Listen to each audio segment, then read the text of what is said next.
So we can start with, it's this little prayer, and a prayer is words, and words are thoughts, and thoughts is the mind, and the mind is Buddha's expertise.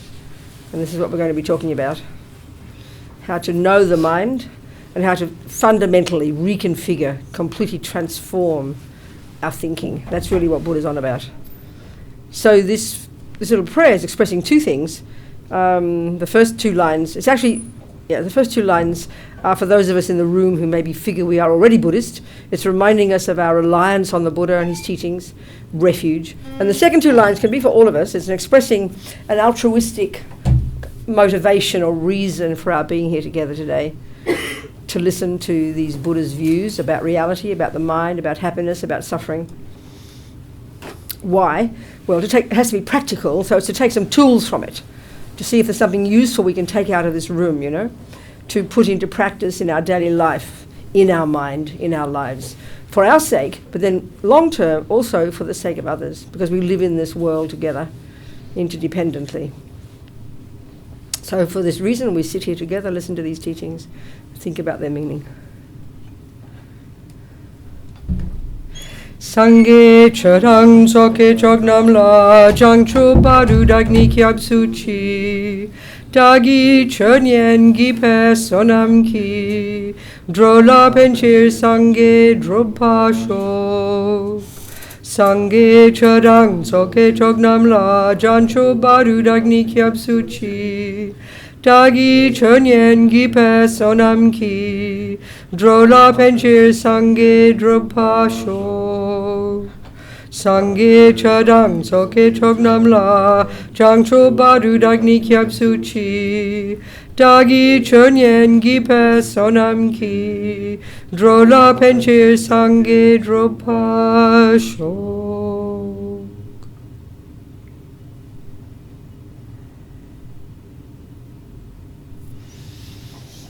Well, there's so many ways of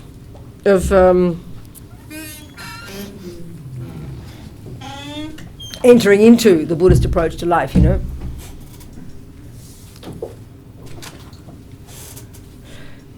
But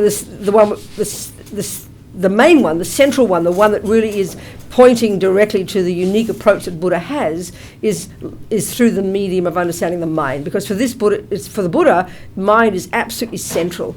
For the Buddha, it's not a cliche to say that everything comes from the mind. Literally, in the big picture, long-term view, this is literally what Buddha's view is, literally. Of course, this takes time to see, because when we use the word even mind, the way we use it in the materialist view and the way Buddha uses it, quite different. And we'll talk about this.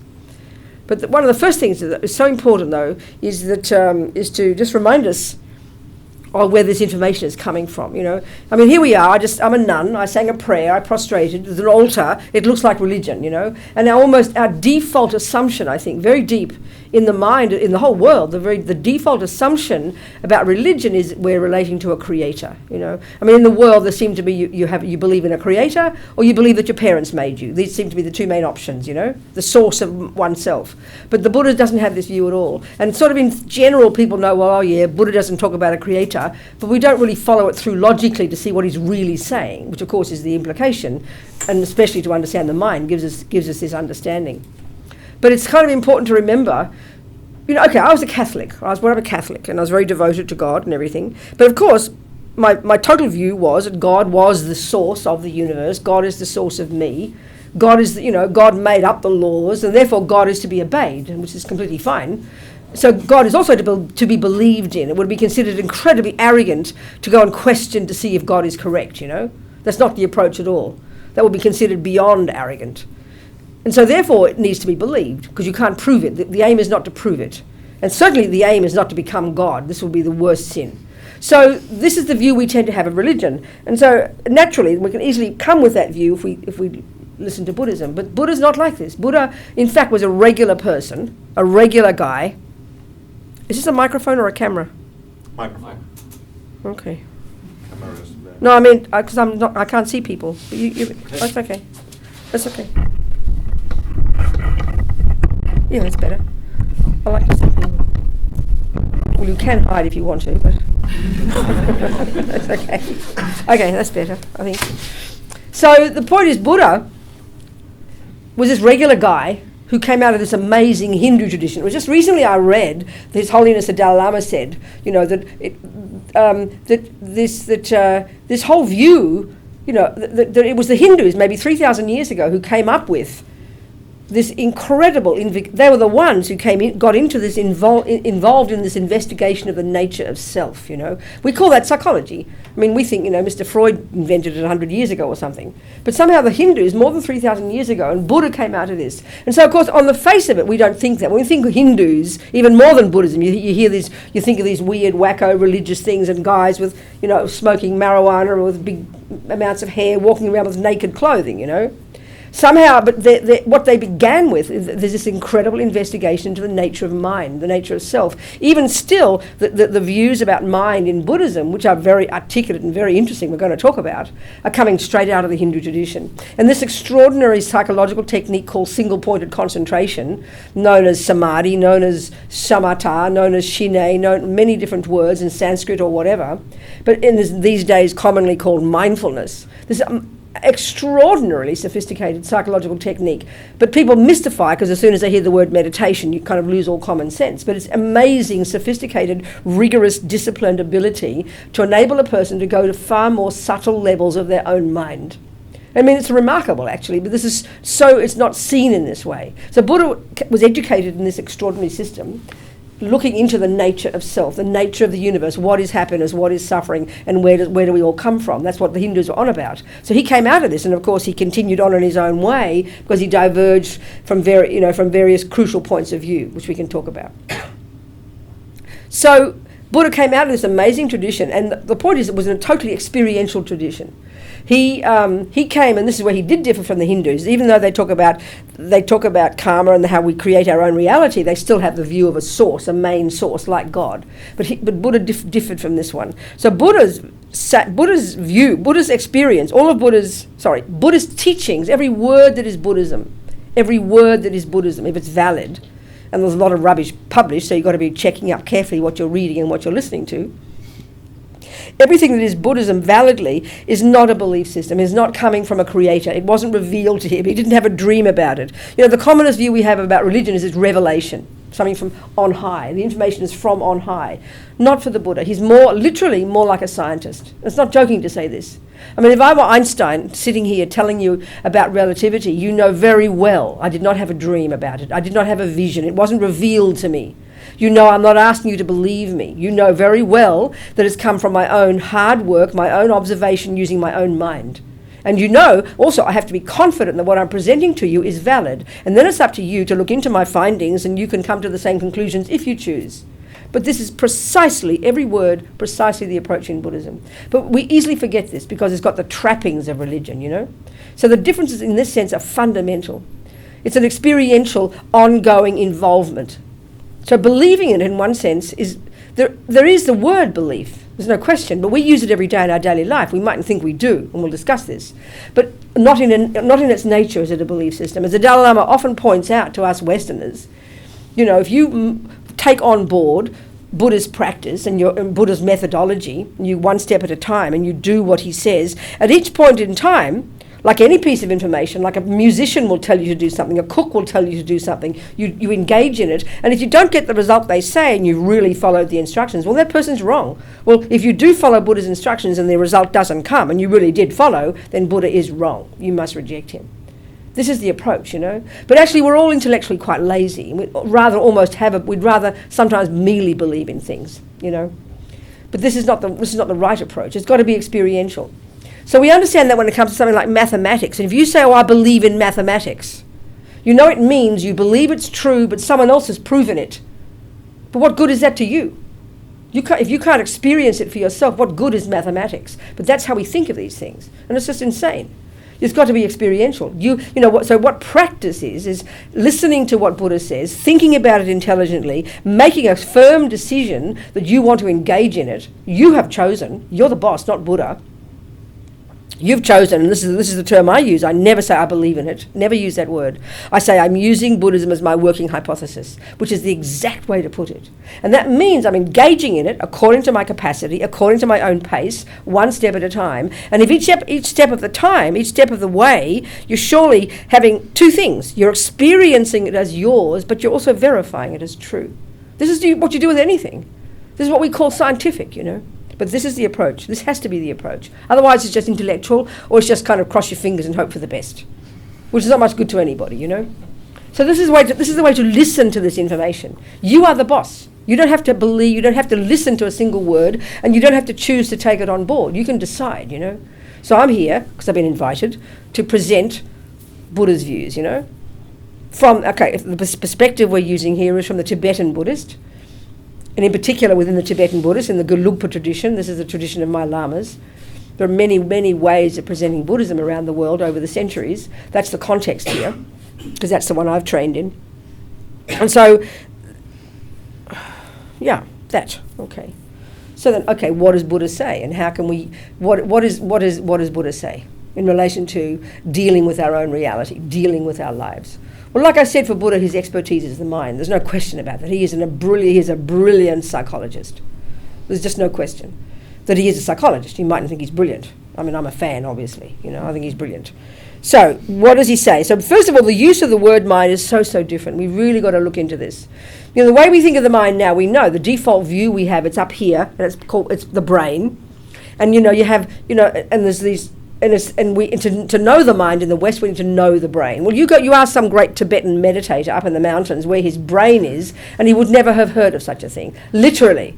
I'm not even sure there's a word for it in Tibetan. There probably is now because they're talking to scientists, you know, discussing with each other. These amazing conferences the Dalai Lama's been involved in the last 30 years called Mind and Life, you know, dealing with some of the biggest brains in the West and the East discussing these things, which is marvellous. But they don't talk about a brain. It's not part of their world at all. But they know their minds really well. That's their job, you know. So for the Buddha, the word is used in a really much more tasty, experiential way. It's almost, a better word for almost is experience. Your experience, not in the sense of, oh, I've had a lot of experience in life, not so much, but what you're experiencing moment by moment. What enables us to experience anything for the Buddha is our mind. So first of all, this word is used, you could say virtually synonymously, used with the word, synonymous with the word consciousness. They're used in different contexts, but basically mind and consciousness are referring to the same thing. Second point, it is not physical. It doesn't mean the physical doesn't play a role. I mean, you know, the Buddhist view of the physical, which is very similar to our back into the Middle Ages view, but Galileo and those people, or even before, the model of the physical world as far as, this morning too, breaking things and dropping things is seen as a good sign, okay? Look, everywhere, dropping everywhere, it's amazing. This morning I made my coffee, I'm addicted to my coffee, and I spilt it about the whole entire floor, got splattered in coffee, you know. I dropped my water, so it's a very good sign, I tell you. I think it's going to be the growth of Buddhism in Helsinki, who knows? Okay. Anyway, it's only water, don't worry about it. It's only water, don't worry. It's only water, let it be. Miko. Doesn't like water. Huh? The wooden floor doesn't like water.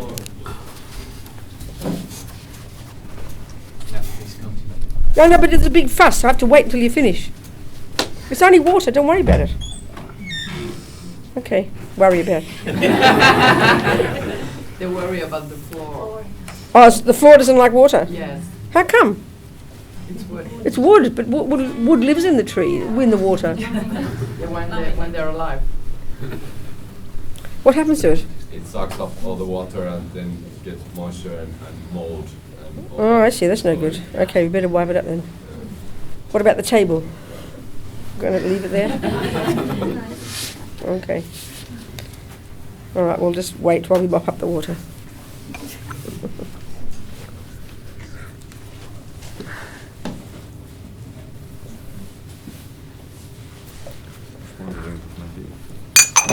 What, darling? Should I put this here? Maybe Sure. It's better. Okay, give us my iPad. Yes. Sorry. Oh, here we go again. Okay. All right.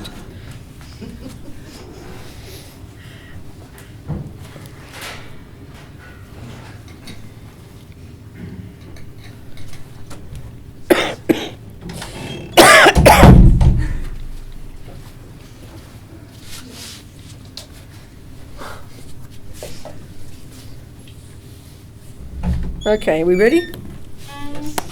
Okay. So, first, our mind is not the brain, which doesn't mean, like I'm saying, it doesn't mean your brain doesn't play a role, or using the Buddhist model, that the physical world is made of the 4 elements. This is the Buddhist model. We'll discuss all this. So, you go to your Tibetan doctor, and they've got their own view of your physicality, which is the wind energies and the different physical energies, but not the way we talk. So they'll feel the imbalance of particular wind energies when they feel your pulses, and they'll relate to the different parts of your mind, because they have this intimate, inextricable relationship, actually. So physical and mental, there's no question, they're interdependent. But the crucial point for Buddha is not the physical itself, okay? The next point is, which is quite shocking, like I mentioned before, we either have the view, we all have the view, whether a materialist or a religious person, the default assumption is that somehow I am made by someone else. I am the handiwork of someone else. I am put on this earth by someone else. I think this is really a default mode. And this is for Buddha, is the weirdest idea, Buddha says we don't need creating by somebody else. It's an unnecessary embellishment, And this is where his view of consciousness is crucial to understand, even intellectually, that your mind, if you think of your mind now and you think of your body, this interdependent connection of bits and pieces, collection of bits and pieces. And so if you track back, if you had perfect memory and track back, very well, you track back your physical components in an unbroken chain of mental moments right back to the first second of conception. And then the second before conception, the egg was in mummy's body, the sperm was in daddy's body, and you track your physicality in that way. Well, you track your mind in the same way. So the Buddha would say you're going to find, and they even use the word, your mental continuum, that this moment of your thoughts and feelings and emotions and unconscious and subconscious and instinct and intuition, all of these are the components of your mind, that this moment of your consciousness can only come from a previous moment. And this moment of the consciousness can come from a previous, and that from a previous. And if you track this back in an unbroken chain of mental moments, you will also get back to the first second of conception. And the question has to be, well, what's the moment before that? Well, the moment before that was this river of mental moments. It has nothing to do with your egg and sperm. They're mummy and daddy's. Your mind is not their business. Your consciousness, the Buddha would say, not more than a few weeks before your mind ran to your mother's womb, was in another body, and so on and so forth. So all this is in the Buddhist literature, laid out in extensive detail. And the bigger picture point of view, in Buddhism, the experiential implication of this is particularly tasty, which we'll get into. So our consciousness is ours, Buddha says. We came into this life at the first second of conception. In fact, that's what makes the egg and sperm grow together and turn into your body, is the entry of this consciousness at that first moment. And then this, but the consciousness is yours, in the sense that whatever's in there, you brought in that river, that came from that river of mental moments. So in the same sense that what you know today, has come from what you learned yesterday. And what you learned yesterday came from what you did the day before, whether it's being good at piano or good at anger. It's in your mind. And the same before conception, the continuity of consciousness. And of course, in all the literature, it's laid out in extensive detail for one to listen to and think about and take on board. But the mind is one's own. This is a crucial point for the Buddha. The idea that we're made by someone else, that your anger comes from someone else, your love comes from someone else, that your being good at music comes from your parents. It's a very weird idea for the Buddha. I mean, he doesn't say it that way. That's me talking.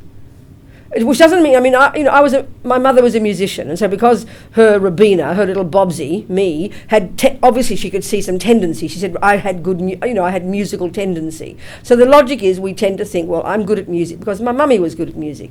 Well, no, the Buddha would say I'm good at music because I brought it with me, and my mother's good at music because she brought it with her, and then we came together. And her teaching encouraged mine. But the tendency for music has to be in my mind, and the tendency for love and compassion and psychosis and whatever it might be. That we come with our own stuff, Buddha says. We come programmed with all our own tendencies from the first second of conception. This is something from the bigger picture in Buddhism that's really fundamental. And this is understanding the Buddha's teachings about karma, understanding the way the mind works, understanding how we can transform our minds, is all, this view is assumed in those, So taking this on board as our hypothesis is a really crucial point from the big picture point of view. One's mind is one's own. So almost you could say we create ourselves, in a sort of not in a magic wand sense, not like this. We'll describe. So the mind is not physical. The mind is not the product of someone else. It's your mind. What's in it is there because you put it in. It mightn't be you called Robina, but the continuity of this river of mental moments going back and back and back and back. And then the other point is every microsecond, this is really pointing to this view of karma, every microsecond of what my mind experiences moment by moment is therefore necessarily the fruit of what I put in my mind in the previously. Which is hardly rocket science. If I'm good at piano today, you logically will deduce I must have practiced it yesterday. Well, the same here with the emotions and everything else. And the other one is the two other radical views about the mind of the Buddhas, so different from how we think in the materialist views, is the potential of this mind and the extent of subtlety of this consciousness, of the subtle levels of cognition that we are capable of accomplishing. And this is where these techniques called meditation, single-pointed meditation come in, coming from the Hindus, this remarkable technique, like I said, this ability to access far more subtle, more refined levels of one's own mind that we don't even posit as existing in our culture, that necessarily have nothing to do with the brain, because mind is not the physical. And so these techniques, if you were to see a person who had accomplished what they call single-pointed concentration, the person would look literally like they were dead. No physical movement whatsoever. Brain activity completely ceased. Because the level of consciousness, using Buddha's view, that we access in day-to-day life is for the Buddha, the grossest of the gross level of our capacity for cognition. Because to cognize, to be aware or to know, this is the job of our mind. Okay, so why such interest in the mind for the Buddha? Because, as far as the Buddha is concerned, we suffer because we have misconceptions in the mind, because of the mind not being in sync with reality. Buddha's view is that this mind of ours, we are in our mental consciousness, we've got mental consciousness and we have sensory consciousness. And for the Buddha, there's another, bringing the other approach of the Buddha in terms of suffering. If we look at the Four Noble Truths, one of these packagings of Buddha's teachings, the reference point here is suffering. So the third one, Buddha's view, his findings from his own direct experience, from all his hard work first through the Hindu tradition and then continuing on in his own way, he has found it to be so that every being, and this is the Mahayana Buddhist view, every being necessarily possesses the potential to be free of suffering and its causes, but to the subtlest degree. Not only free of suffering, but full of all the good qualities. In fact, the word Buddha in Tibetan, the word Buddha is Sanskrit, the Tibetan equivalent, Sangye, the first syllable implies the complete eradication from one's mind of all the nonsense, all the delusions, all the neuroses, all the causes of suffering, which we'll talk about. And the second syllable, Gye, Buddha, implies the complete development of all the goodness, all the qualities of compassion and love and wisdom. So one of Buddha's fundamental findings, which is the basis of all his teachings, is this discovery that all minds, all consciousnesses necessarily possess Buddha nature, as they say, meaning the potential to rid utterly from this mind, even to the subtlest degree, all neuroses, which for the Buddha are the main cause of suffering, and then to fully develop all the goodness. That in fact, they say in Buddhist psychology that all the delusions, all the neuroses, all the voices of ego, we know these words so well, attachment, anger, fear, jealousy, low self-esteem, arrogance, pride, all these simple words that have been around so long. This is the stuff of Buddhist psychology. And the Buddha has found, from his own experience, that this stuff is adventitious. So in our daily life, we don't use this word. You look in the dictionary, and what it means essentially is that the delusions, these neuroses, are not at the core of our being. They're not at the core of our being. And therefore can be removed. And all of Buddha's practices are about this. All of Buddha's teachings on what the mind is and where the stuff comes from is about this. Our ability to rid from our mind every atom of neuroses, every atom of negativity, every atom of the voices of ego, and to fully develop the goodness. Because for the Buddha, things like compassion and wisdom and blah, blah, blah, the positive qualities, they are at the core of our being, indestructibly so. And this is something huge in Buddhist psychology, and it's all there in the literature laid out, for us to think about intellectually, to at least even understand intellectually how this is logical. And we'll discuss all this.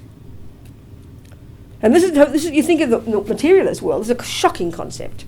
If one of you is a therapist and I go to you and I ask you to please give me methods to get rid of all ego, all fear, all jealousy, all depression, all neurosis, and have infinite love and compassion for every living being, you'll think I'm seriously mentally ill.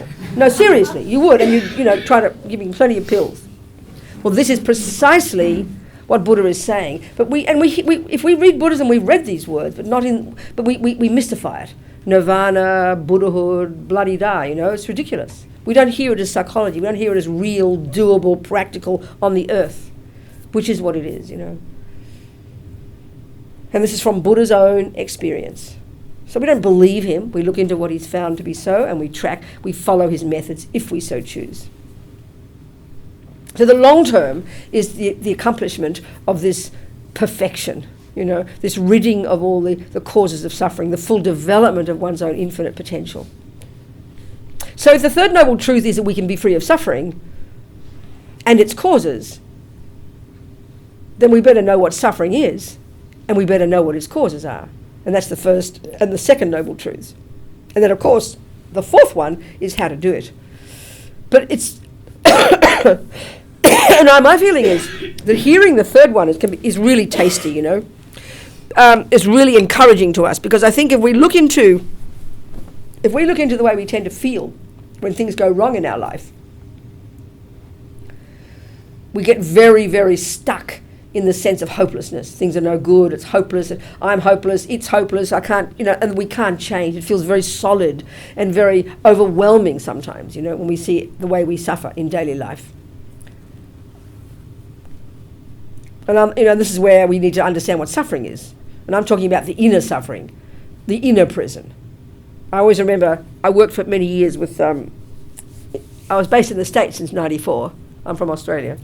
And for many years, 14 or so years, I ran a non-profit helping people in prison in the States as well as Australia. I still work with some people in prison, but someone else runs it now. But when it started, it was very interesting. I was editing the magazine of the organisation that this group is part of, the Foundation for the Preservation of the Mahayana Tradition, the FPMT. These lamas are they're my bosses, and they're the ones this group here. So I was editing our magazine, Mandala, and then I got a letter. This is in '94. I got a letter from this young Mexican in who'd brought up in Los Angeles and was in prison in California. He told me he was been in prison. He was been in gangs since he was 11, in prison since he was 12, and now since he was 16, given 3 life sentences. Sentenced as an adult, which is very common in the States. Not for killing anybody, but just for gang activity, which is quite intense in the States, especially California. So he was sitting there in his little cell. There's a very typical kind of prison environment in the States that was considered initially against human rights, They're in their cells 23 hours a day because the gang activity in the prisons is so unbelievable. I mean, it's mind-blowing, actually, that they have this special kind of prison where they call it permanent lockdown, where they're in their cells 23 hours a day, and there's thousands. So this young man, he was in this situation, and he had nothing else to do, He's sitting in his little cell 23 hours a day in his orange jumpsuit, and he reads books, and he's a young, intelligent Mexican guy. So he read a book, actually by Lama Yeshe, and he wrote to Mandalay. Our address was in the book. So I wrote back to him, and that's how the prison project started. And within a year, I had 40 people writing, and so it grew from there, you know. Over the years, I mean, at some point we were getting 1,000 letters a month from people in prison. I had 9 full-time staff. We were in Australia as well. And the main program we had was sending books to prisoners and visiting, but mainly sending books and having people write to them, because the intensity of the numbers in the States is unbelievable. I read in The Economist magazine a few years ago that that the United States has 5% of the world population, but it's got 25% of the prison population, meaning 25% of all human beings on earth who live in prison live in the United States. It's kind of intense, you know. And I read somewhere else that they've got 50% of all lawyers. So but most of these guys, I tell you, the ones in prison, 99% working class, are guaranteed they had no lawyers, you know. 99% working class, uneducated gangsters. Very interesting. Anyway, they're the ones who wrote to us, and they're the ones we worked with. For me, it was a very moving experience. And anyway, this young man, Arturo, he eventually, like a lot of these prisoners, because they would get Mandala magazine, they would write to Lama Zopa. And he would write back and give long letters of advice, 18 pages of advice sometimes. But one of the things he'd commonly say, and this is getting to the point now about the suffering, he would say, your prison, so okay, in all normal worldly terms, we call that suffering. He's in a small cell, maybe about as big as big as a big bathroom, no, big as a big toilet, a small bathroom, you know, with a bathtub and a bath, small, about as that size, 23 hours a day, surrounded by other people in similar situations. The noise, you can't even imagine. They said it's like bedlam, like 23 hours a day. Maybe 3 hours are fairly quiet. And a lot of these guys are out of their brains, completely insane, because you're living two men together in one of these small places. They kill each other regularly. Well, you think of being with your best friend in a small bathroom, 23 hours a day, I think you'd kill each other, you know. I mean, it's not surprising. So the point is that they've got no possessions. They're allowed to have 10 books, but no hardback, because you could whack your cellmate. The inside of a pen, because you could use the hardback to stab your cellmate. The food, like you can't imagine. And this is your life, 23 hours a day. So it's intense. I would consider that's called suffering. So when we compare with this is our usual view. So we look at the Buddha's view of suffering in the First Noble Truth. He talks about 3 kinds of suffering, 3 levels of suffering. And the first one is called the suffering of suffering. And that's the one. So really it's when the bad things happen. Either it's the red light or being in prison, cancer, your husband leaving you for a younger version, whatever, you know.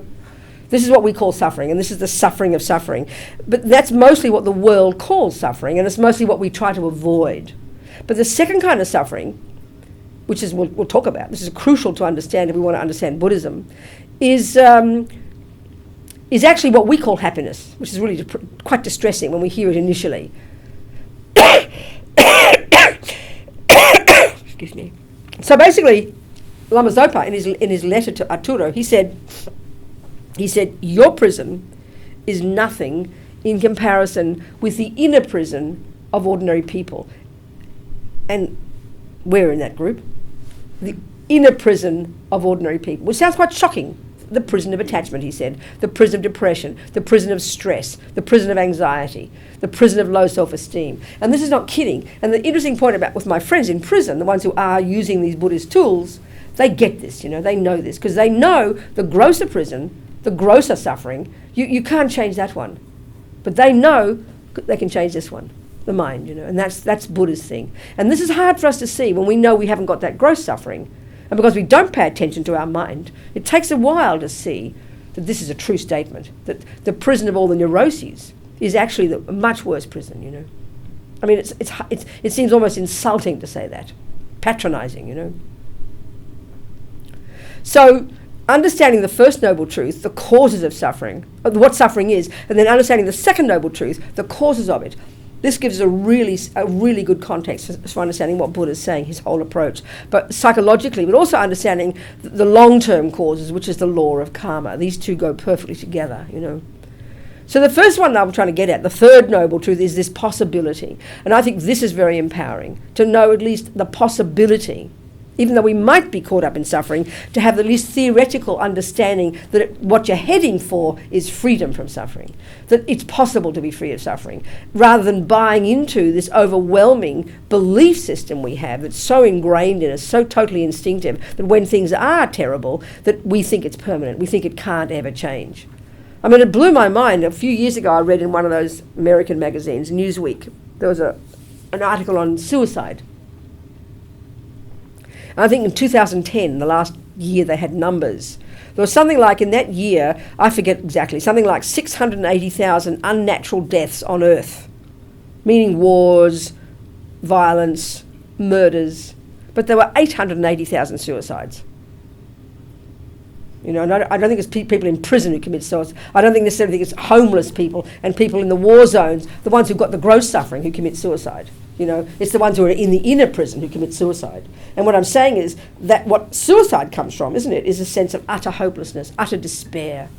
That you can't see the light at the end of the tunnel. So why I find Buddha's teaching so powerful, not just as a belief system, but because it's all written out there, it's all articulate, it's all laid out there in the literature, to giving the theoretical explanations of how it's possible to be free of suffering, which means to understand the Buddhist view of the mind.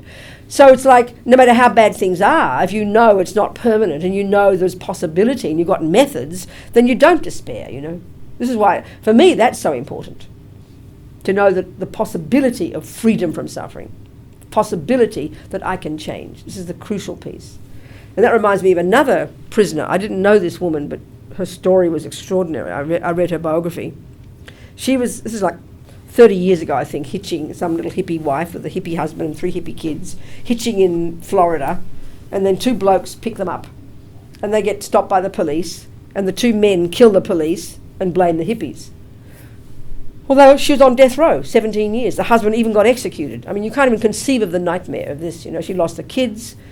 You can't even imagine the nightmare of this, you know. 17 years. She finally got out. Extraordinary. But this woman was remarkable. She got to the point where she said, and you can only imagine what she had to go through to get to this conclusion. It sounds so easy to say it, but she said, I couldn't change anything, but they couldn't take my mind from me. So I decided, I am not a prisoner, I'm a monk. I am not in a cell, I'm in a cave. And she's not a Buddhist. I think she did yoga and things, you know. But this is totally, absolutely, fundamentally the essential Buddhist point. They even have a saying in Buddhism, quite common: if you can change something, please change it.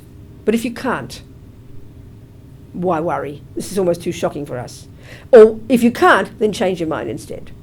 And this is the essence of Buddha's point, you know. It's not saying that people out there don't do bad things. The world is full of unbearable suffering. People do unbearable things to each other all the time. There is no question.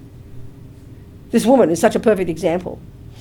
But she had this extraordinary capacity and courage, it seems to me, to come to that conclusion, that she could actually know she could change her attitude towards it. That's the essence of what you're doing as a Buddhist. So it doesn't mean you sit there passively thinking, oh, well, like, don't change anything. No, get out there, demonstrate, change things.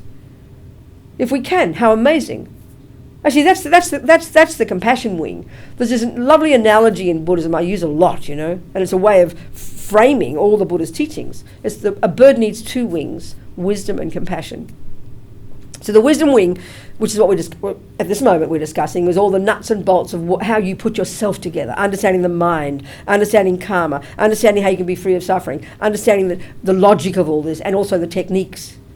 Put yourself together. Then you're qualified to go to the compassion wing and help others. And that's like the political wing. That's where you get out there and help others on the basis of your ability of having helped yourself, of putting yourself together, knowing why you're suffering, what suffering is, blah, blah. Now you're going to apply that to others. So the compassion wing is total action, no question. But there's this big misconception, wrong misconception, huge misconception, that somehow, you know, it's all about internal and not external. Completely not true. But you can't get the compassion wing together until you've done the wisdom wing. That's clear, you know. You've got to start with yourself, there's no question. Then you have courage and confidence because you know the nuts and bolts of what suffering is and why you're suffering, and the logic applies to every sentient being, you know. Okay, so this mind of ours. Any questions so far? Any, just for clarity of definitions or points, or... I'm going to unpack all these ideas now, but any things a bit confusing, what I've said? Or am I speaking too fast? Nobody. Okay. But ask questions anytime. You're very welcome. Okay. Okay, so let's look at the mind then in more detail. Buddha's view of the mind. Well, like I mentioned, there's two ways you can divide how the mind works. One way we can say we've got sensory consciousness, and then we have mental consciousness.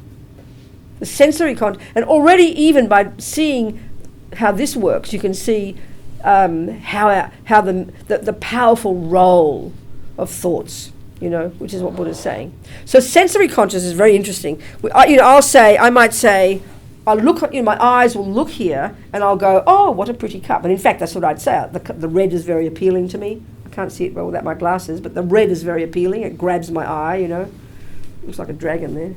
Whatever, but it's appealing for my eye, right? So what we're going to say is, what we're assuming is, as soon as my eye looks here and I say, what a pretty cup, we would naturally say, I am seeing with my eyes a pretty cup. Well, technically, it's not. It's nonsense. The Buddha's view of the sensory consciousnesses. So the word consciousness, remember, is your mind, which is not physical. But the senses obviously are physical. So a way of putting it is that part of my mind, which is not physical, that functions through the medium of the eyeball, the cup being there, this whole thing comes together, and within a millisecond, there's this visual cognition, but of only two things. Eye consciousness is, the senses are profoundly limited in their capacity for cognition, okay? All eye consciousness can cognize is two things, shape and colour, that's it. Ear consciousness. I might, I'll hear one note of that trumpet and I'll bliss out. Wow, Miles Davis, I'll say. I'm a real Miles Davis fan. One note and I'll recognise. Now the point is this, my ear consciousness does not cognize Miles Davis. It cognizes mere sound. So where does pretty cup come from? Well, what's happening is, and the way it's described in the Buddhist literature is extremely fascinating. There are these detailed descriptions of the way the mind functions. And we're not talking about the brain here, remember? Nothing to do with the physical. We're talking about mental consciousness, the mind. That within a millisecond of having the eye, the cognition of shape and colour, because I'm familiar with that, and it's all the information is stored in my computer, quite literally, my mental consciousness. This is where the workshop is, as Lama Zopa puts it. This is where all the information is stored, all my memories, all my thoughts, all my perceptions, all my pleasures, the ugly things, beautiful things, all my opinions, all my ideas. Your mental consciousness is full of these opinions. They're all opinions. So a pretty cup is an opinion that I have come up with in my life based on various factors that literally is a viewpoint. It's a viewpoint. It's a viewpoint. It's a series of thoughts that I have constructed that describe that shape and that colour. It's a viewpoint. And Buddha's saying literally everything in our mental consciousness is this. So, and it's so quick. I don't have to first go, oh yes, shape and colour, and then look up Wikipedia and get pictures and try and say, well, there's a cup. And then look back in my memory, do I like red, do I like dragons? No, I've got it all programmed in there. And just within a millisecond, quicker than Google, I'm not joking, quicker than Google, the information is stored and accessed. And within a millisecond, simultaneous, it seems, is eye cognition, eye consciousness, shape and colour, what a pretty cup. No space in between, Because all the information is stored. But everything in the mental consciousness, and this is the point, the mental consciousness is the point. As Lama Zopa says, that's where the workshop is. And for the Buddha, that's where the causes of suffering is. That's where the happiness is. That's where the causes of happiness. And that is what we have to learn to unpack and unravel. That's what we have to learn to know deeply and profoundly. And then, of course, fundamentally change. This is our job. This is Buddha's job, And he says, doing this job is for sure the way to become happy and stop suffering. 100%. And this is all his findings. Again, remember, it does not mean you can't change the outside, but this is the main job. This is the main job. In fact, the way he says it, this is proving it, that whatever appears to us out there, whatever it is out there, We can't see this.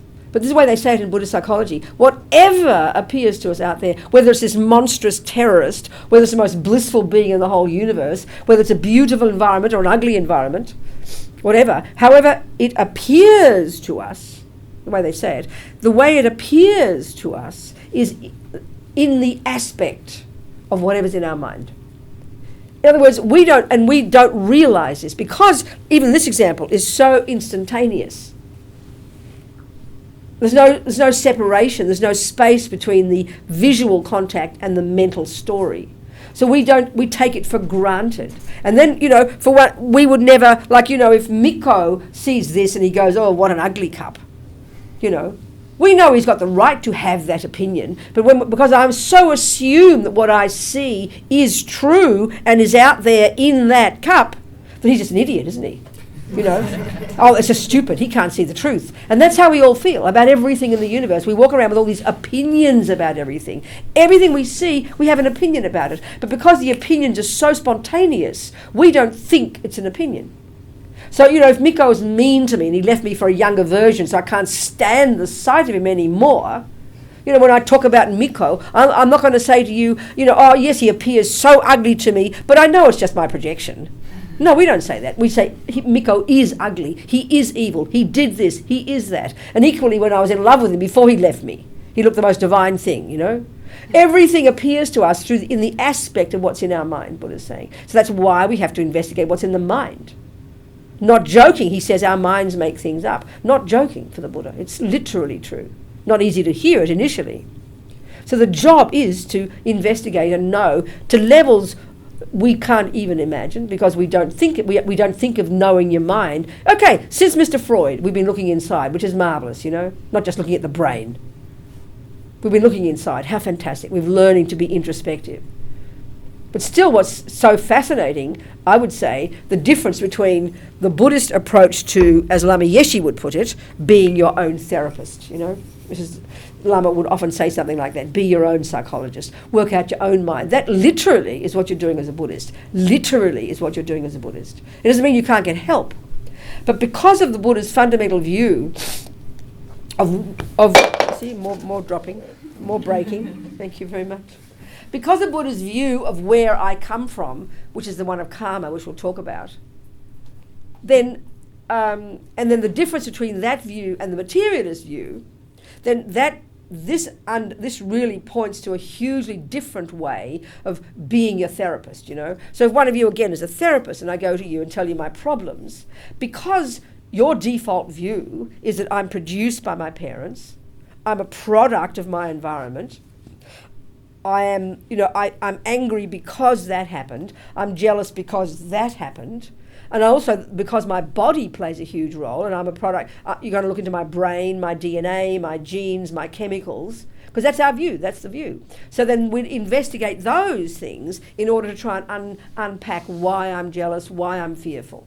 We look at the external events and the external conditions. Well, that's not wrong for the Buddha. There's nothing wrong with that. You need to do this. But for him, it's an incredibly direct experience.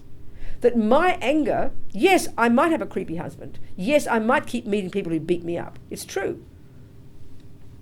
But Buddha's saying that the most direct way to work with the problem, and it takes time to do this, and one has to have the courage to do it. Most of us might not be ready for this even, is I need to look into my own anger itself. Okay, the Buddhist view of karma will explain why I even have those relationships in the first place, why I bump into people who keep punching me. That's another discussion. But in terms of my anger or my jealousy or my fears or my guilt or whatever the neuroses are, the Buddha says my anger has its main source in my tendency to be angry. And where does the tendency to be angry come from? Well, guess what, baby? From being angry before. And where did that come from? Well, from being angry before. And where did that come from? Well, from being angry before. You track it back in the mind itself. So you learn to look into your own thoughts and not just feelings. This is really a crucial point about Buddhist psychology. That the feelings, as we call them, we don't really notice we feel something until it hits the body, isn't it? This is why a person who's angry, who's volatile, and comes out the mouth, can see that they're angry much more quickly than a person who gets depressed.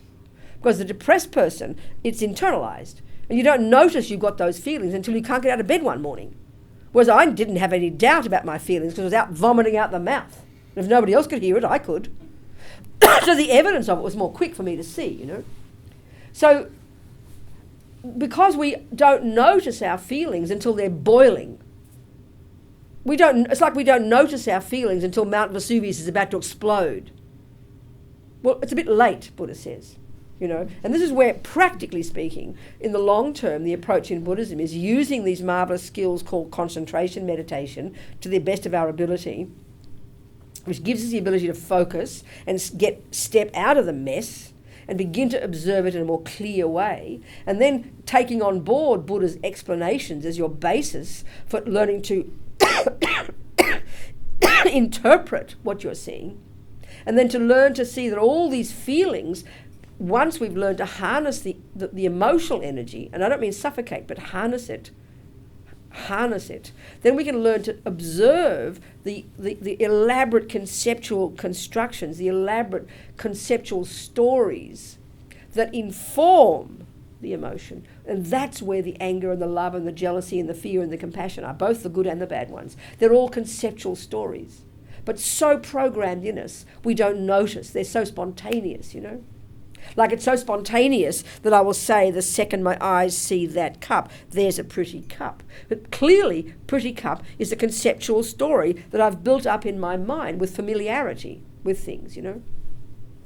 But because it happens spontaneously, it doesn't seem like I had some thoughts, because it's spontaneous. And the same with anger, the same with any emotions we have that are very strong. It's because we've practiced those conceptual stories so often and so long, and indeed Buddha says, I brought them with me. I came fully programmed from the first second of conception with these tendencies. My mother did not have to teach me anger, believe me. I was really good at it, you know. And some children equally, other things. I mean, a friend of mine, I always use these two examples in terms of habits. One little boy, the son of a friend of mine, she said from the time he was tiny, as soon as he saw fishing, he fell in love with fishing. He immediately saw fishing as good. He spent the rest of his life killing fish. Another little boy, 3 years old, his mummy's taking lice out of his head, and he's in tears of compassion for the lice.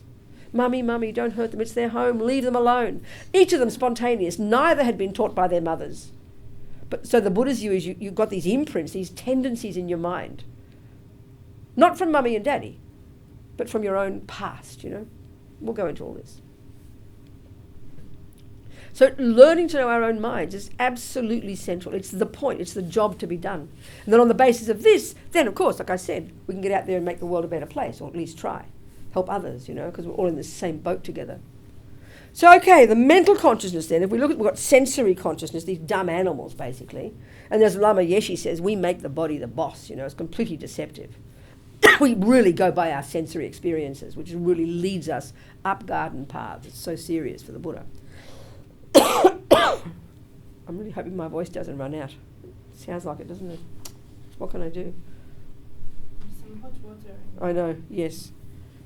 Exactly. I'll stop every now and again. I have this cold and it's not going away. Okay, any questions? You're allowed to ask any questions. Any time. Okay, never mind. Where are you?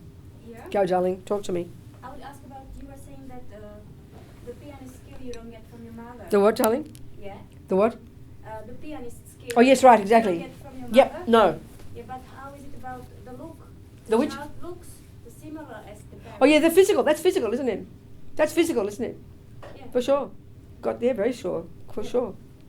That's from the. That's clearly from the mother. That's body, isn't it? Okay. But music is in the mind.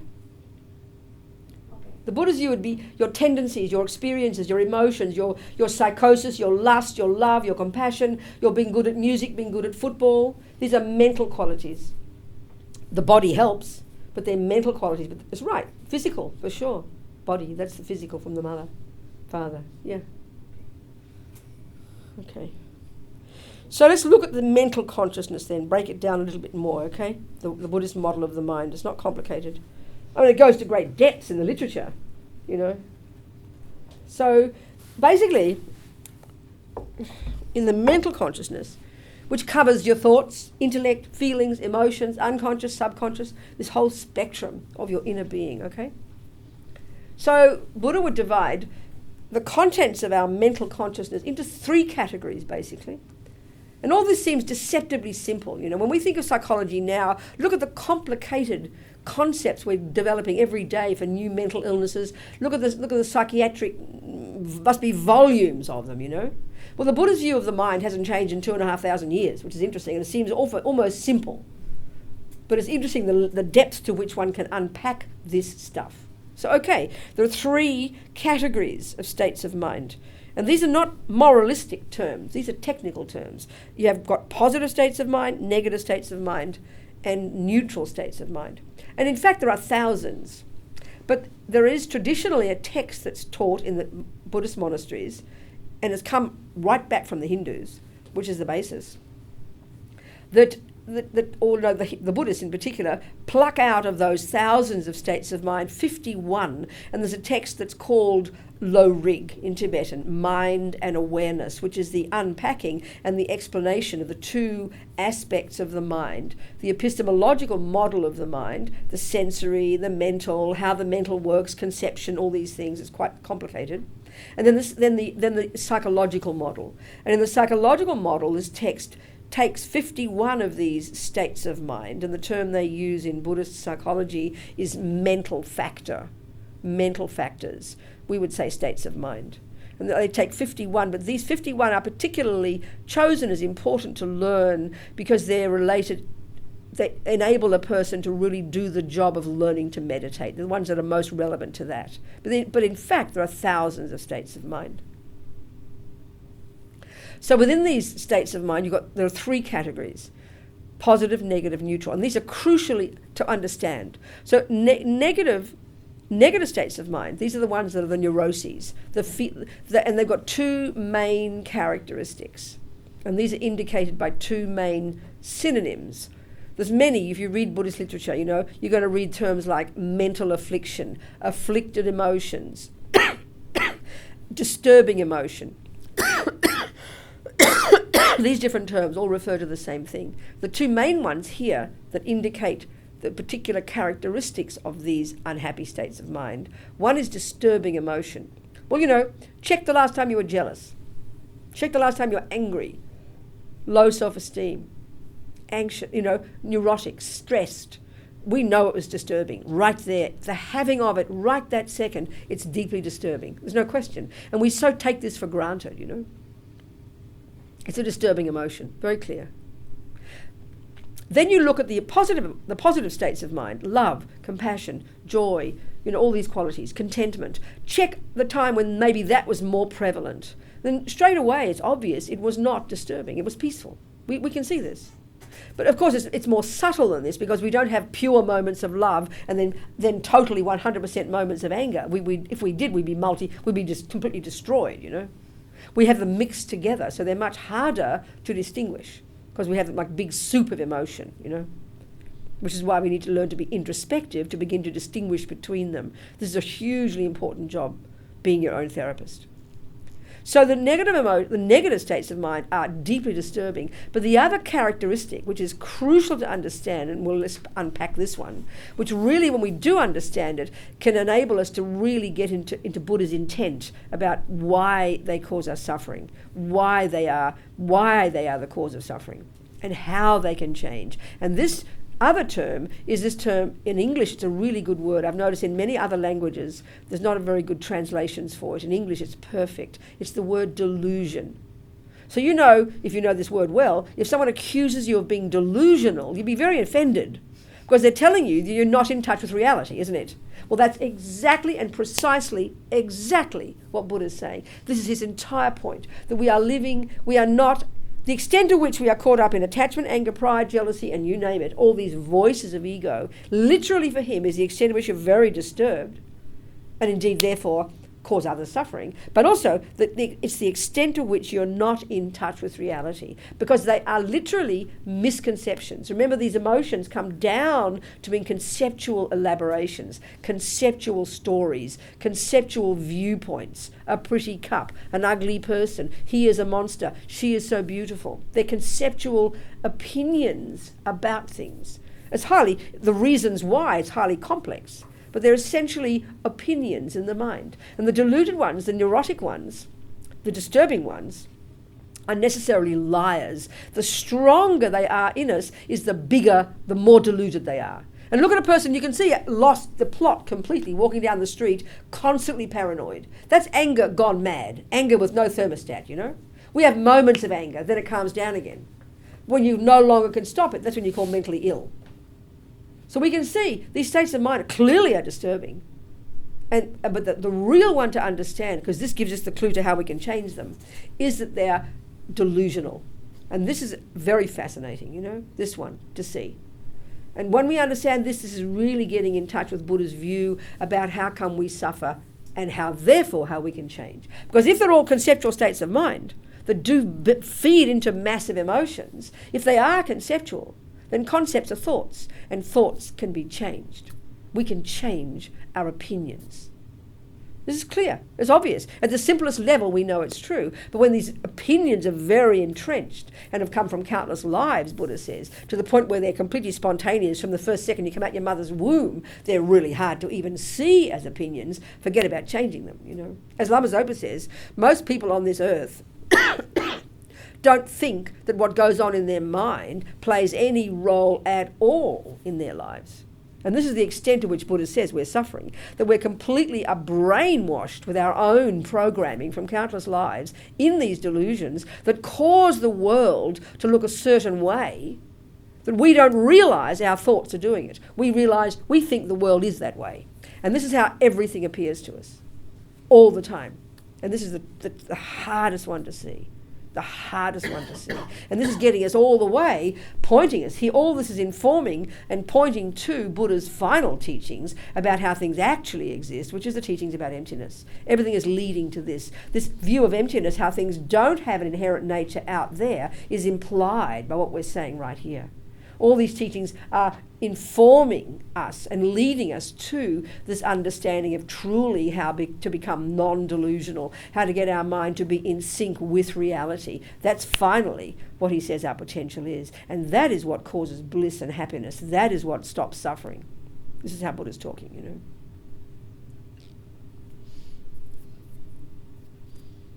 So it's an interesting view, you've got to admit. I can't tell. You Finn people, you don't say a word. You're about the quietest group I've met so far. Now you're going to have to ask questions now. It's your turn, okay? You're going to have to ask me some questions. Just to unpack. I mean, I've said so much already, okay? We're going to go into more depth. But now please just bring up some things. And I'll sit here quietly for a minute. We have been studying at the FPMT group here in Helsinki a text by Lama Zopa Rinpoche, in which he gives the advice that part of your mind should always be in the emptiness doing the emptiness meditation. Always. Say a bit more. What do you think he's saying? Say a little bit more of what you think Rinpoche is saying. Niin kysyisin,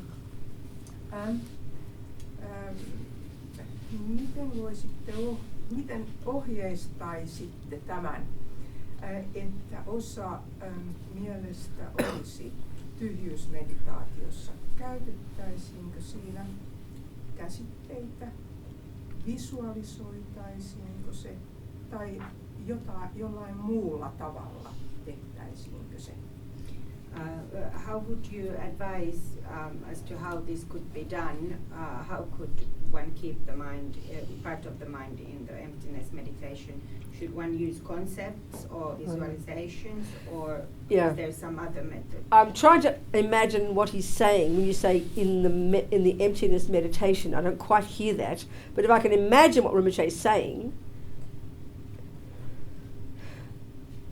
that the more we can understand theoretically the meaning of emptiness, which is not easy. Most of us, we say the word emptiness, we go, huh? We've got to have some understanding intellectually first, what it even means. Because the point of all the Buddha's teachings is that when you understand, okay, if you've never learned mathematics before, suddenly you're learning a whole new set of theories, aren't you?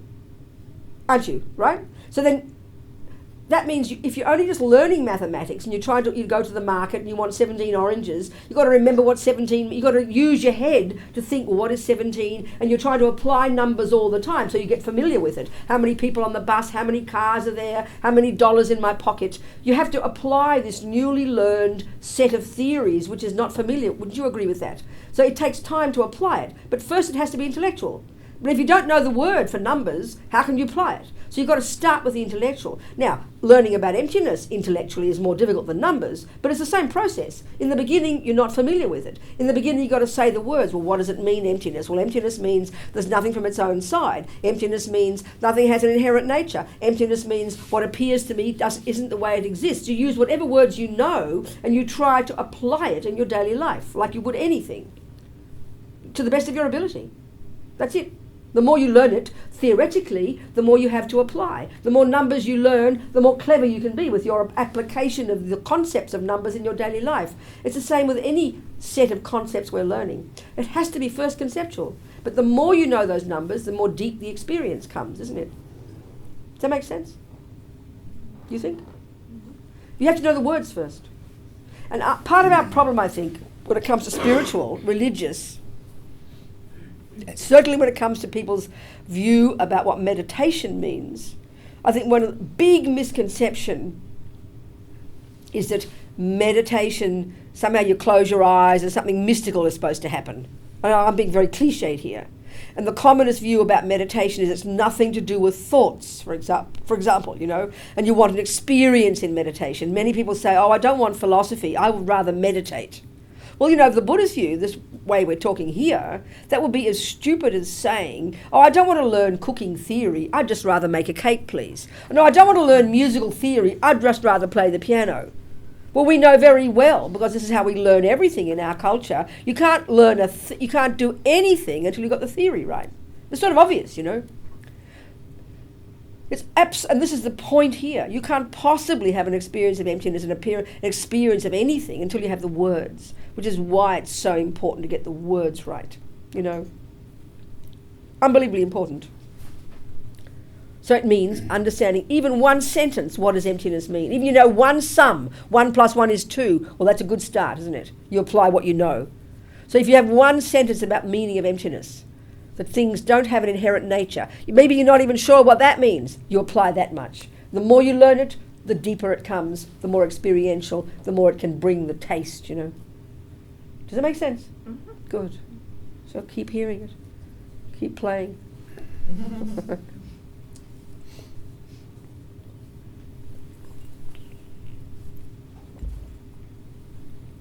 Okay. So let's unpack then these ugly, horrible, neurotic, delusional neuroses, okay? Because if, which is what Buddha's saying, they are the cause of all suffering, finally, and if then they're adventitious, they're not at the core of my being, and therefore I can get rid of them, then we should be so happy to investigate them. We should be so excited to investigate them. It's like, let's say you've got some disease and you assume it's permanent. You assume you can't fix it, and then someone tells you can fix it. Well, you're going to be so happy to investigate it, because now you can fix it. If you can't fix it, no wonder you'd be depressed. And that's our problem in our culture. We assume these things are at the core of our being. This is one of the deepest teachings in our own psychological models. We actually say anger is normal, jealousy is normal, ego is normal, fear is normal. Every single model of the mind in our culture that I've heard of would insist on that. In fact, you're seen as mad if you don't get angry in certain situations, because we consider it totally normal and we defend our right to have these things. Well, no wonder we're depressed. When you get too angry, too depressed, too jealous, no wonder you want to kill yourself or kill other people, because it seems permanent. And we believe this instinctively, So it's a shocking concept to hear what Buddha's saying. It's why we can't even hear it. He is saying we don't need these things. He is saying that we can get rid of them. Okay, don't hold your breath. It's going to take time. But this is kind of an outrageous, radical concept. We read it in the books every day when we read Buddhist stuff. Because it's religion, we don't hear it properly, you know. That's why it's so important to hear it, and that's what gives confidence. I mean, I can say, because anger, for example, not to mention all the other delusions, definitely a strong habit of mine, and even the first years of being a Buddhist, I seem to get even more angry, you know. All sorts of reasons, doesn't matter. But somehow it took me a long time before even intellectually I began to have confidence that it wasn't at the core of my being. My experience was that it was at the core of my being. It seemed like it was like my middle name. And this is how we all are with our neuroses. We know them all the time. They're there all the time. And we are the best commentators on our own neuroses, aren't we? We're the first person to speak all our neuroses out. We define ourselves in terms of our neuroses. They're the ones we buy into most. They're the ones that run the house at the moment. I think of them all as my roommates, you know, all these crazy voices up there. 47 varieties of anger, jealousy, attachment, low self-esteem, fear, worry, stress. They're running the show, aren't they? We don't give any time to kindness and wisdom and love and patience, and you know, they don't get much hand in anything when the other ones are running the show. And that's what practice is. Even intellectually, having some confidence that love and compassion and wisdom and courage and confidence and bravery in the face of nightmares can be strong, and we can grow those parts of ourselves. But because we buy into the status quo, which is what from the first second of conception, you're programmed completely with your own tendencies. And then we just assume, well, that's who you are. And all our models of the mind say that. That's why when we hear about rapists and torturers, and we just think they're innately evil. They can't change, you know. It's very hard to change. I mean, we might not want to run around terrorising and raping too many people. Look at us with our pathetic little habits. But look how hard our pathetic little habits are to change. Eat too much and feel a bit sorry for ourselves and get jealous. Look at our habits. They feel so concrete because we buy into them. And this is the irony of ego, you know. It's kind of interesting. So we do need the courage first, the confidence first, to even theoretically have the understanding of how logically they're not at the core of my being. And this takes time to see, and let's see if we can unpack that logically. Then confidence in it, that gives us the courage then to bear the rubbish and not to be afraid of it, not to push it away, you know, but to face it, to see it for what it is, but not buy into it 100%. This is what practice is every day, you know. You know, it's not comfortable. But we need to have courage to do it. Because it's my mind. And if I can't see it and I can't change it, then who can, you know? Because it's thoughts. It's my thoughts.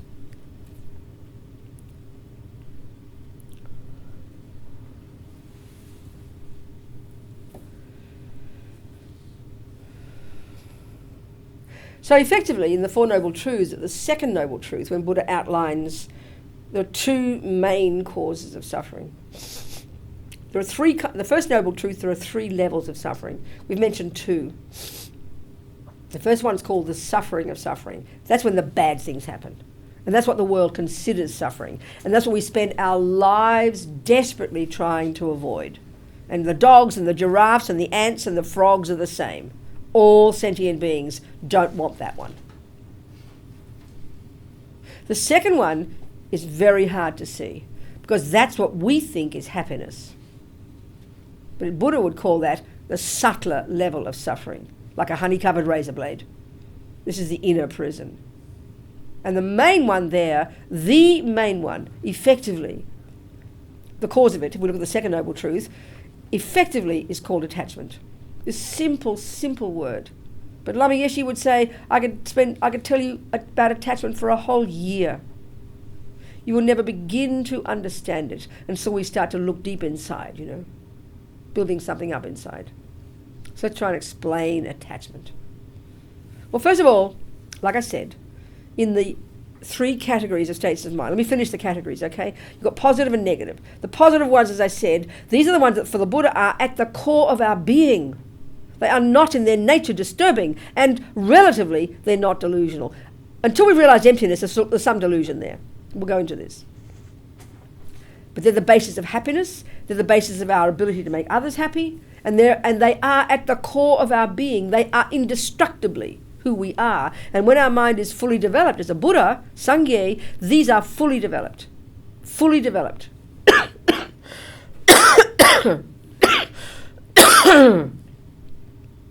The third category, curiously, is called neutral. And this does not mean they're not important. It's a particular meaning. They're neither negative in their character, nor are they positive in their character. But these are crucial states of mind, and there are thousands of them. And these are, meaning these states of mind, I like to call them like the plumbing of your mind. They make your mind, they make you, having all these ones working properly, cause you to function, to do whatever you're doing, whether you're a sniper or a meditator. So, for example, one of these states of mind there are thousands of them. There's one called discrimination, which is a particular kind of intelligence that's working every single second, that's giving us the ability to distinguish every second between all the things we're thinking and doing and saying. It's a hugely important state of mind. Discrimination. It gives you the ability to know, the difference between the tissue and the box, and that biscuit, and red and pink. It's all the time functioning. It's a type of intelligence. But a sniper needs it. It's not in its nature good to have discrimination. Mindfulness, oddly enough, we call it this word now, it's practically its own religion. But it's, but actually all it means, all it is referring to in Buddhist psychology is this fundamental, is the ability to not forget what you're doing moment by moment. Forgetting what you did last week, that's not to do with mindfulness. But if you're making a cake, you need good mindfulness, meaning you put the eggs in, and now I've done that, now I have to put this, and now I do that. If you sort of, or even if I'm walking from here to the door, and you get halfway and you go, oh, what was I going to do? Like, you go to the fridge. Oh, why am I come to the fridge? Do you understand? That's mindfulness. You forgot what you're doing. It just means not forgetting. But we've got this holy meaning about it now, and it's not appropriate. Misunderstanding, It just means not forgetting. So as Lama Zopa says, thieves need mindfulness. Nothing holy about it. But it's a crucial state of mind if you want to meditate. Oh my goodness. You want to practice morality, you need really good mindfulness. So that all these negatives, the neutral states of mind are like this. They're crucial states of mind to function as a person, but they're not in their nature positive or negative. So these three categories. There's no fourth category.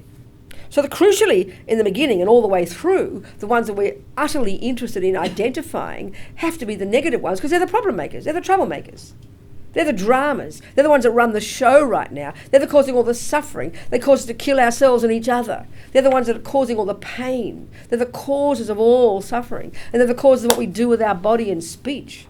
So in the second noble truth, Buddha outlines two main causes of suffering. Two main causes. There are thousands of causes for everything that occurs. We all know the law of cause and effect. We're geniuses at it when it comes to the physical world. We call it science. We know the number of causes and conditions that have to come together just to make a cup. Oops, look, more purification. Look at this one. This is unbelievable, melting chocolate. I think, really, this is good science in Finland, I tell you. I can't believe this. Unbelievable. Oh, thank you. Very good. Okay, cause and effect. We are geniuses at cause and effect in our culture. We call it science. We are totally geniuses. And we know it's rigorous and reasonable and logical, that once you've got the laws down about what causes a cup, what causes a beautiful, computer, we know every time you open your delicious Apple box, you're going to get the perfect computer. Because all the causes have been properly put together. It's not random. We know it's not random. That's how buildings can stay up for 100 floors, Because we've got the laws of the physical world. Genius. We're geniuses at it. Well, Buddha's expertise is the laws of the mind. And it's very surprising to us. The same, and we're talking thoughts here, not the brain, the same rigor and discipline and clarity and precision that we know you need to apply just to make a cake. This is what we have to apply to know our minds, Buddha says. And as far as the Buddha is concerned, the law of cause and effect, and he in relation to sentient beings, the law of cause and effect when it comes to happiness and suffering. And that law of cause and effect plays out in the mind. And the Buddha calls it the law of karma. It means action. But the real meaning of the word, the most intense, direct, experiential meaning of the word karma is the word intention. Intention, will, volition. That's the meaning. And what Buddha is saying is every microsecond of what the mind does, every microsecond of what the mind does, and it's highly complex.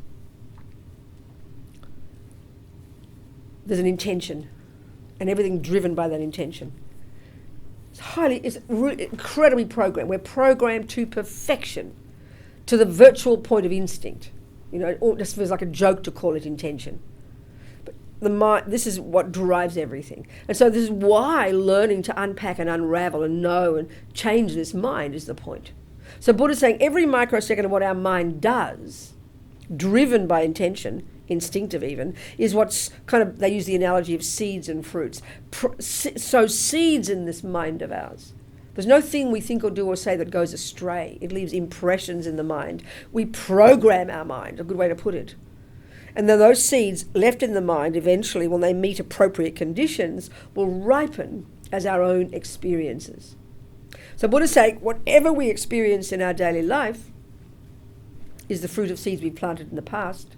And whatever we think and do and say now is sowing seeds that will ripen in the future as our experiences. So you can almost say that Buddha's literally saying every single sentient being is the creator of their own reality. The main causes of what every sentient being experiences, Buddha says, is in their own mind. The main cause, from the past and in the present.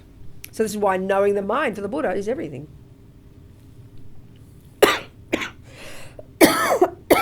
So, in the second noble truth, he outlines two main causes for a moment of suffering, for suffering. And you can imply, you can extrapolate the same for two main causes for a moment of happiness, you know. Two. There are thousands of causes that have to come together, like a flower. If you had to write down every single thing I needed just to get a rose, you'd have a little catalogue, wouldn't you, a book. But you can narrow it down to, you know, some things. The main cause is a seed, the rose seed. Then you have a few conditions. You know, you need the earth, a bit of water, a bit of heat, a bit of time, you get a rose. But there's the main cause, rose seed. You can have perfect heat, perfect earth, perfect water, perfect time, but if you don't have a rose seed, you'll never get a rose, for, you know, reason. We know that. So the two main causes for the Buddha of whatever happens to any sentient being are called karma and delusions. For suffering. Karma and delusions. So past action propelled by a delusion. So we can unpack all this. We will unpack all this. It's in your notes here. So the two of these, though, subsume down to the one, the delusions, the cause of even why. So, okay, we use a simple example of one action, let's say called killing. One action. Or even before we go there, let's even look at what's negative and what's positive. So what is morality and what is not? Buddhism, one way of saying it, is a system of morality, a system of ethics, basically. But why? You know, it's a really crucial point. We don't often analyse this. Why?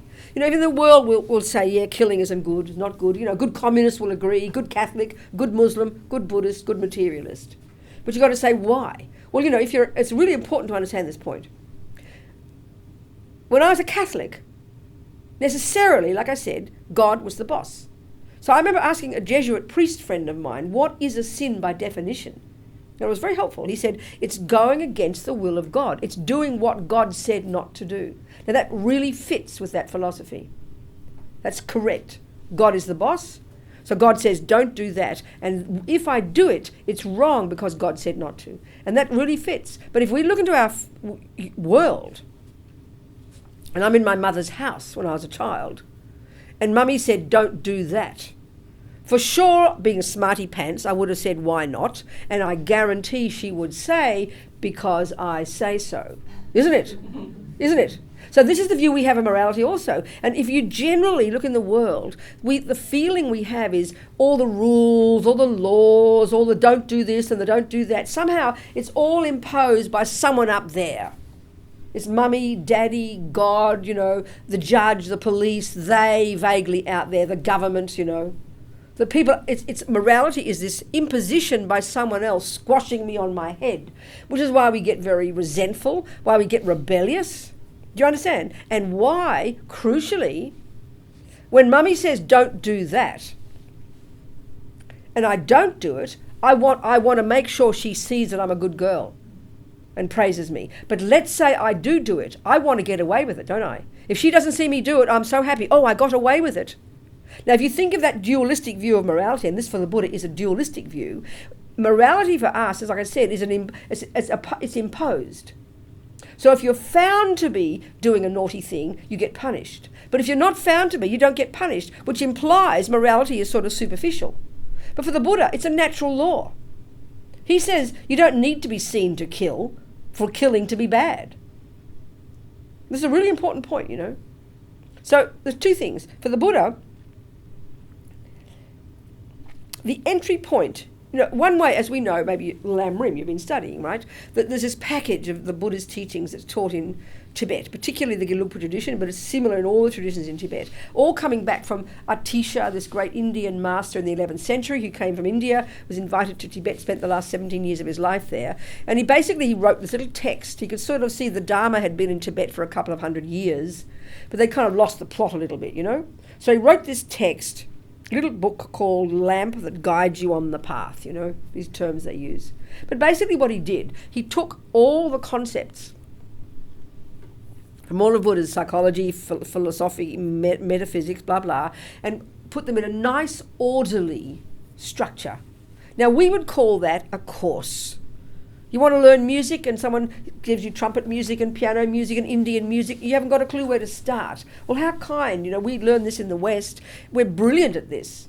A good musician will put all the nice information gradually for you, won't they? Grade 1, grade 2, and then you graduate at the end. Well, they call it in Tibet, the Gelugpas, they call it the Lam Rim, a gradual path. Well, you know, it's a 14th century term. We would say it's a course. As soon as we say the word course, we understand it. We know it's information at the beginning and you graduate. You go gradually and you graduate at the end. Well, that's the Lam Rim is a path, is a course that leads you to Buddhahood, you know. That's all it is. So the information, like any course, is presented according to your capacity. So junior school, they call it the lowest scope.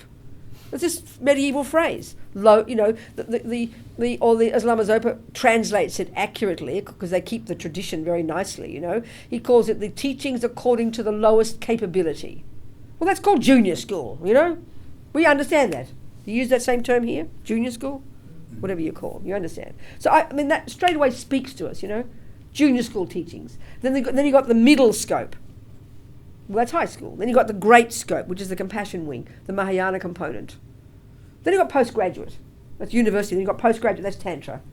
For me, that's an easy way to, you know, I mean, His Holiness used that. He said it's like an education system. It's true. And when you hear this, it makes it reasonable for us. Because I think part of our problem also with the spiritual path, we don't think of it in normal terms. We think of it as mystical and cross your fingers and hard to understand, you know. I mean, I remember, I'm not being cynical here, but I remember having a conversation with these very nice Catholic nuns in California years ago. And I like discussing the different concepts, you know. And I asked her about these nuns, what about this, what about that? And they kept saying, oh, we don't know. I said, but don't you want to know? And they said, no, it's a mystery. And I remember as a Catholic, a mystery has a capital M. It's a really important thing to have. It's a mystery. But you will know when you go to heaven. Now, I'm not complaining, but that's not the Buddha's view, you know. It's not the Buddha's view. There's no such thing as a mystery for the Buddha. Everything's knowable for the Buddha, by definition. So, what I'm getting at is that, you know, we have to really... excuse me, sorry.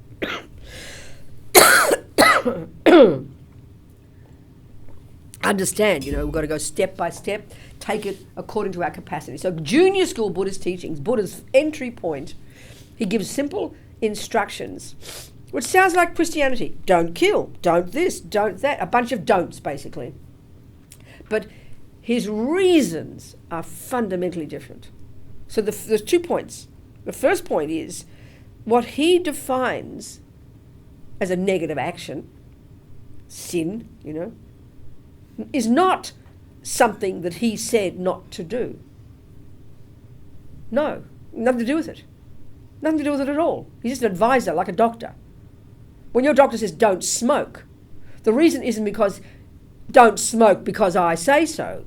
Your doctor, how kind, based on his knowledge, is saying don't smoke because it could give you cancer, Robina. Well, you're grateful. Whereas if you're saying don't smoke because I say so, you have a right to be rebellious. Who do you think you are telling me what to do? You're correct. But that's not the reason. So for the Buddha, what he defines as a negative action, he says it's a conventional truth that you can prove in 5 minutes.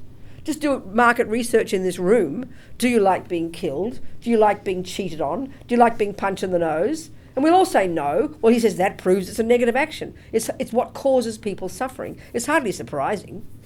It's a natural law, you know. This priest said there is the natural law, but the main reason is because God said, because he's the boss.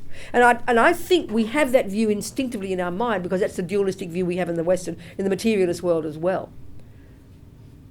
So when it comes to Buddhist teachings, we bring that view, which is really a big mistake. So it takes time to really hear and be intelligent in this view of karma, which is basically what Buddha's saying, like your doctor, that if you do this, Robina, first of all, he says don't kill. And why? No, okay, killing is called a negative action because it harms another. But the crucial point in the beginning, the reason he advises us not to kill isn't because it harms another. It's because, guess what, Robina, it'll harm you. And this takes time. So what Buddha's saying is this. A negative action is one that harms another. But when we start to unpack, and it's all in your notes, but we'll do it now, what it is, what are the components of an action that's called negative when I do it? What is it that when I do it, cause it to be negative for me? Cause it to cause suffering to me? We need to understand this. This is so huge, and this is like basic, but it takes time because we instinctively have this dualistic view of morality. We think we can get away with things because no one saw us do it. And that's how we feel in the world, you know. And Buddha says it's infantile. It's like thinking when I go home and the doctor's not there, oh, I can smoke, I won't get cancer. I don't think so. It's a natural law, you know. So this is the way to understand karma. But this takes time because we have this instinctive, they call it the dualistic view, you know, of being good girl, bad girl. I want to be seen to be good, but I want to be not seen to be bad. Which is why we hide our bad qualities and want our good ones to be seen, you know. This is very instinctive. This is the way ego works, Buddha says. So the simple one to understand first, what is a negative action? One that harms another. Hardly surprising. And Buddha has this simple guideline of just the first 7 of them. It's hardly complicated. 7 little things he suggests we should back off doing.